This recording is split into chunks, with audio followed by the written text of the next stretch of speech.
Hey guys, back again. We got a little something different today. It's an older piece of equipment today. Not something you see every day for sure. But today's the day that the first day actually in probably over a year, maybe longer. He couldn't really tell me for sure that this thing has been pulled out and fired up, and I actually just got done running it and doing all of my weed eating with it. It is a Echo, vintage Echo. I adapted a speed feed head, bump head on it today. As you can see, just because this weed eater is so old that it didn't have a bump head on it. And it's kind of aggravating because your string doesn't last very long. So I talked him into pulling the head off of his new SRM 225 because he's going to get a new one for it, and we put that head onto this weed eater. Still got the decal on it, still got the decal on the guard. You know, I'm teasing you. It's a SRM 200 BE. The only thing that's really wrong with this weed eater is the air filter shroud, or the air filter cover, is broke. The gas tank is in great shape. The decal is still on the back of it. The decal still on the tank. And some of the fuzzy stuff that Echo put on their muffler guards, I guess it was kind of a heat shield, is still intact. This thing is in really good shape to be as old as it is. We pulled it out for the first time today in probably, like I said, over a year. I know, at least a year, that this thing's been ran. And poured gas in. I think the tank was dry. I pulled it about 6 or 7 times and it finally fired off, and I didn't put nothing down the carburetor either. I just used the choke and pulled it and it fired off. I couldn't believe it. He couldn't believe it either. We figured that the carburetor would have been dried up by now, but apparently not. It sat and idled and everything. It just wouldn't rev up at first because it was a little lean on the bottom. I gave it some more fuel on the low screw, and lo and behold, it started to rev up. And I went and did a little trimming with it, with the other head on it. And I was like, you know what? I'm gonna use this thing today because all of my equipment is down in South Carolina. I'm at my house right now, and it's time to cut grass today. First time we've actually been able to do something because of the rain. I needed to get it done, so I did all my trimming with it. But I put that speed feed head on it and finished up. And this thing did surprisingly well. It to be made in probably, I'd say, the 80s. If somebody knows around the era that these were made, I would gladly like to know. I'm sure it was late 80s, early 90s, I would imagine. To have such a vintage piece of equipment that's, you know, got a metal card, metal top cover, metal, everything's metal. Even the shroud's metal. But it's quite impressive to be as old as it is. It's no, as far as power goes,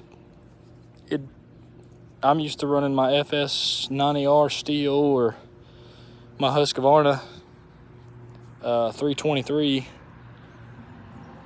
and you know, but from the era that it's from, it's quite impressive, really.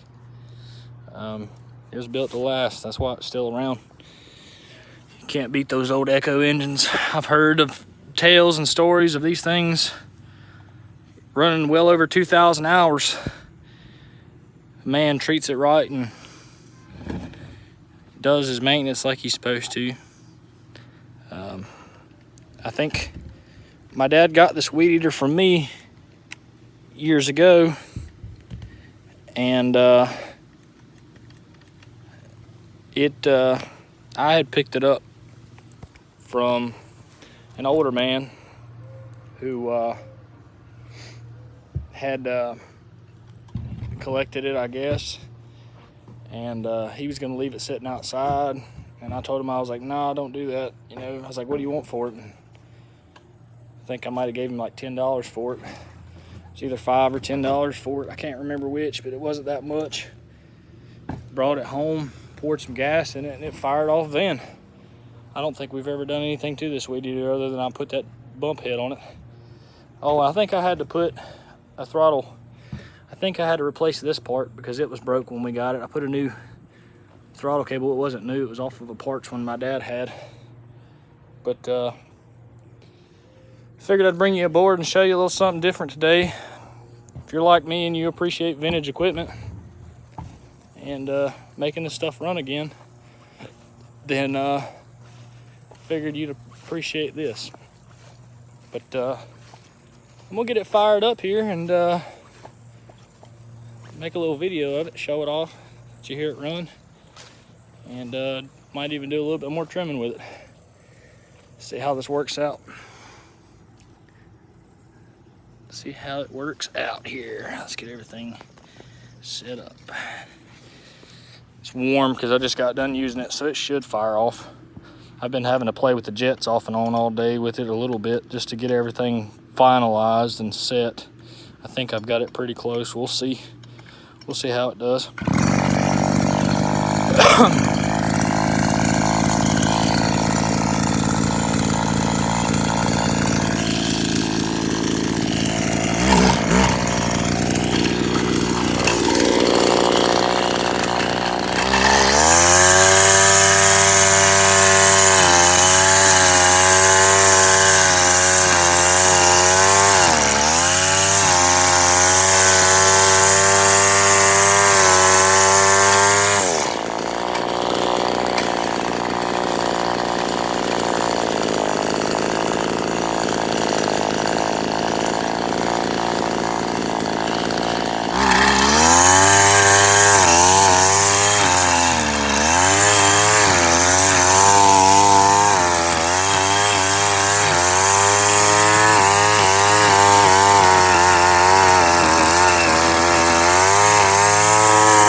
As you can see, she's running pretty dang good.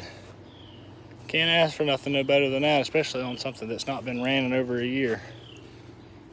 It just goes to show a lot of equipment ain't made like it used to be, that's for sure. Stuff like that was built to last. When you bought something like that, they intended on you keeping it probably forever. That's why they built them like that.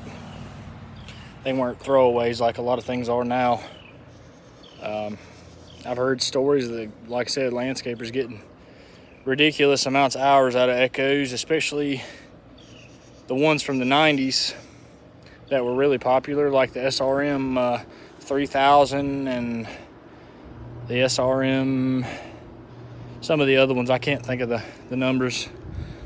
I'm not a huge Echo guru. I know a little bit about Echoes. I've had my fair share of power equipment from Echo. Their weed eaters. I've had some of their vintage blowers. I've had a PB 300E, if any of y'all know what that is. I've had a 400E, if you know what that is. I've had one of those before.